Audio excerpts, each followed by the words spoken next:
Alam mo yung feeling na gusto mong mag-relax pero ang baho ng kwarto mo? Ang baho!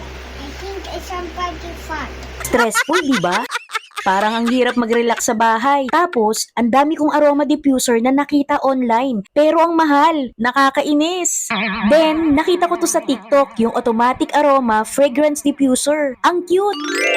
Ang ganda, super compact, kaya hindi siya nakakaabala kahit saan mo ilagay. Tapos, ang daling gamitin, may digital display pa so alam mo agad kung anong setting ang ginagamit mo. Rechargeable nga pala to besh, may kasama na ding USB cable. Tapos, piliin mo lang yung gusto mong spray settings. May 7-speed settings, kaya adjustable sa gusto mong intensity. Pwede mo siyang i-mount sa wall or ilagay sa table. Ang ganda pa ng design. Super versatile din, pwede sa bedroom, living room o kahit sa work area mo, okay lang. Ang sarap ng feeling, para bang nagkaroon ka ng instant mood booster sa bahay. Budol or sulit? For me, super sulit. Hindi lang siya maganda, nakaka-relax pa. Masaya na ako sa bahay ko, wala nang baho.